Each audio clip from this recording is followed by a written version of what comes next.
20 വർഷക്കാലത്തെ അനുഭവ പരിചയമുണ്ട് ഇവിടെ ശരിക്കും പറഞ്ഞു ദോഹയിൽ. ഈ ദോഹ ജീവിതം എങ്ങനെ താങ്കളെ സ്വാധീനിക്കുന്നു ശരിക്കും പറഞ്ഞു? എങ്ങനെ ഇഷ്ടപ്പെടുന്നു?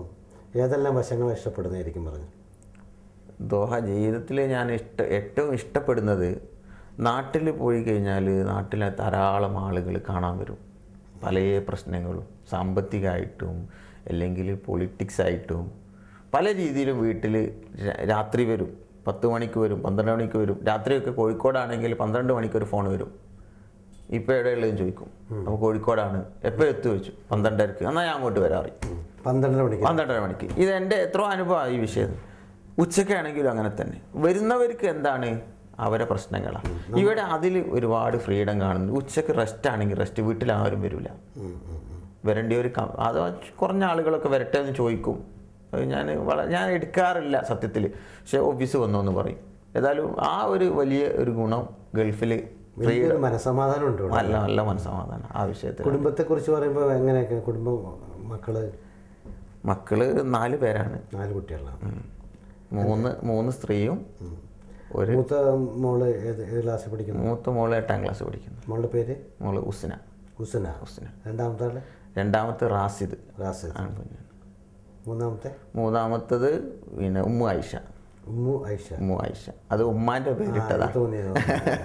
ഉമ്മ മരിക്കുന്ന സമയത്ത് ഇവൾക്ക് ഗർഭ. അപ്പൊ ഞാൻ സ്ത്രീ ആണെങ്കിൽ ഉമ്മാന്റെ പേരിടാന്ന് വിചാരിച്ചു. നാലാമത്തെ മോളാണ്. മോളുടേത് ഫഹീമ. ഈ വൈഫിന്റെ പേരാ? കമറുന്നീസ. എല്ലാവരും ഇവിടെ തന്നെ അല്ലേ? ഇവിടെ തന്നെ മക്കളുടെ വിദ്യാഭ്യാസവും കാര്യങ്ങളൊക്കെ ഇവിടെ തന്നെയാണ് ആണല്ലേ?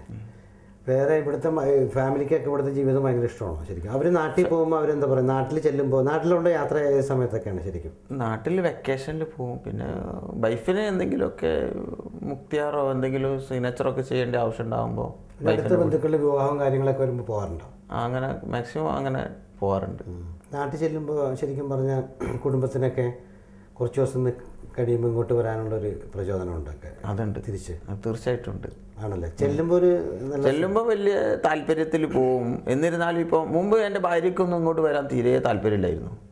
ഇവിടെ വന്നപ്പോൾ ഇവിടുന്ന് ഈ സുഖമൊക്കെ മനസ്സിലായപ്പോൾ ഇപ്പോൾ അത്ര വലിയൊരു നാട്ടിൽ പോകാൻ താല്പര്യം ഉണ്ടെങ്കിൽ പോലും പക്ഷേ ഇവിടെ നാട്ടിൽ കുറച്ച് നിൽക്കുമ്പോഴത്തേനും ഒന്ന് കയറിക്കാളുക എന്നുള്ളൊരു ഒരു തോന്നല. കാരണം ആ ഫ്രീഡം കിട്ടും. കാരണം ഞാൻ ഇത്ര ബിസി ആകുമ്പോൾ എൻ്റെ ഒരു 25% ഭാര്യക്കും കിട്ടാറുണ്ട്. തീർച്ചയായിട്ടും പലരും കാണലും വരലും വിളിക്കലുമായിട്ട്. ഏതൊക്കെ ഭാഷകൾ അറിയാം?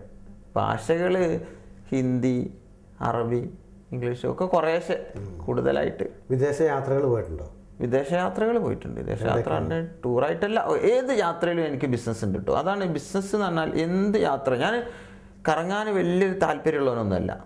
പ്രകൃതിയിൽ ഏതെങ്കിലും ഉണ്ടെങ്കിൽ കറങ്ങുക എന്നല്ലാതെ ഫ്ലൈറ്റ് യാത്രയാണ് എനിക്ക് ഭയങ്കര പേടിയാണ്. ഭയങ്കര പേടിയാണ് അത്. എനിക്ക് അതിലായിട്ട് കയറുന്നതോട് കൂടി ഞാൻ സത്യത്തിൽ ഞാൻ മരിച്ചു. ഞാൻ അങ്ങനെ തന്നെ കയറൽ. അതിപ്പോൾ പല ആളുകളും എൻ്റെ സ്നേഹിതന്മാരും വീട്ടിലുള്ളവരൊക്കെ പറയും നിങ്ങൾ പറയുന്നത് സത്യമാണ് എന്നുള്ള ഒരു തോന്നല. കാരണം ഇപ്പോൾ മംഗലാപുരത്തുണ്ടായ അപകടവും തുരത്തുരെ പല ആക്സിഡൻറ്റുകളും ഇങ്ങനെ റിപ്പോർട്ട് ചെയ്യുമ്പോൾ സത്യത്തിൽ അത് ഒരു ഭാഗ്യ പരീക്ഷണം തന്നെയാണ്.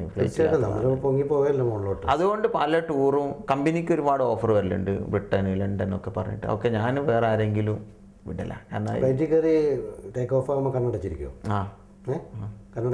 തീർച്ചയായിട്ടും കണ്ണടിക്കും. എവിടെയൊക്കെ പോയിരിക്കുന്നത് ഇന്ത്യക്ക് പുറത്ത്? ഇന്ത്യക്ക് പുറത്ത് എന്ന് പറഞ്ഞാൽ ഇപ്പോൾ ചൈന, ഈജിപ്ത്, പിന്നെ സൗദി. ഇതൊക്കെ നമ്മളെ ബിസിനസ് ഉള്ളതിനുണ്ട്. ഈജിപ്ത് സത്യത്തിൽ ഒരു ബിസിനസ് പ്രാക്ടിക്കലായിട്ട്, പിന്നെ എന്ത് സാധനം അവിടെ വിൽക്കുന്നുണ്ടോ അതിൻ്റെ പ്രാക്ടിക്കൽ അവർ കാണിച്ച് തന്നിട്ട് അവർ സെയിൽ ചെയ്യുന്നത് എൻ്റെ ഒരു അനുഭവത്തിൽ. അപ്പോൾ എനിക്ക് ഒരു ഐപ്പർ തുടങ്ങുന്ന പറഞ്ഞില്ലേ, ഈ ഐപ്പറിലൊക്കെ അവരെ കുറച്ച് കാര്യങ്ങൾ ഞാൻ പകർത്തണമെന്ന് വിചാരിച്ചിട്ടുണ്ട്.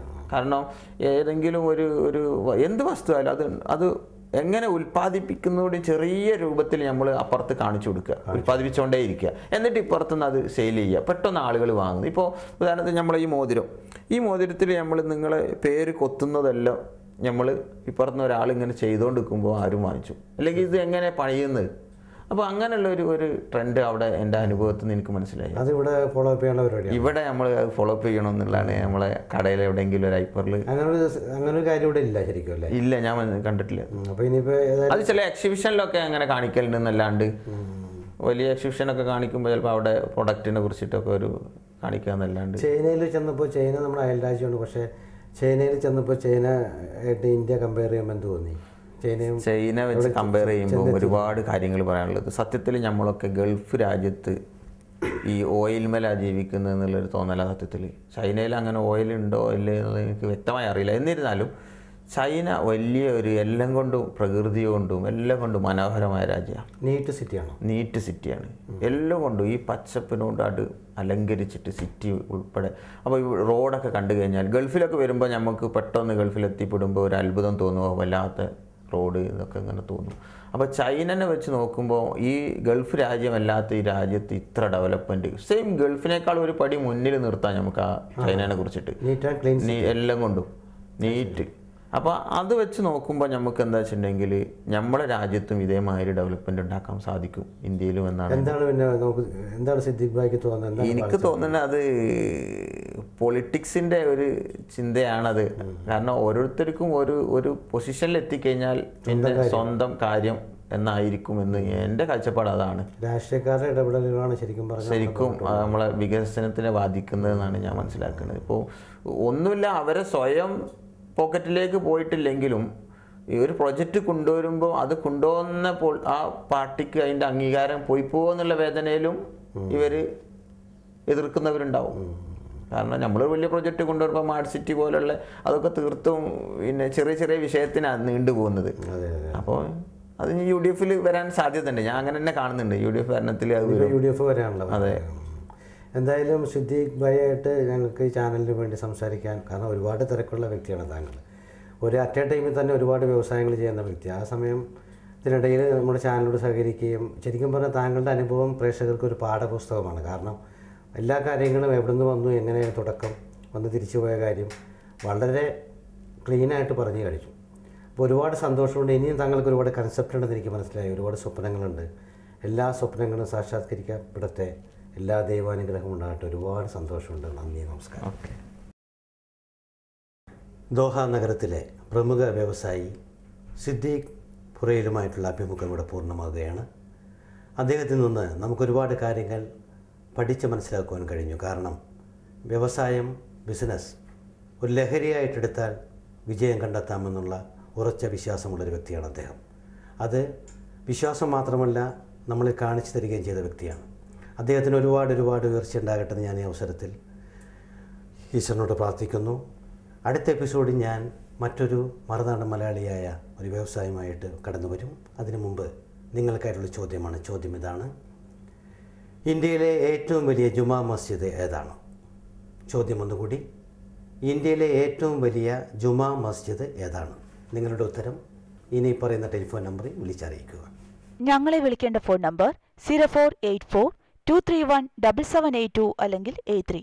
ഫോൺ നമ്പർ ഒരിക്കൽ കൂടി 0484-231-7782 അല്ലെങ്കിൽ 83.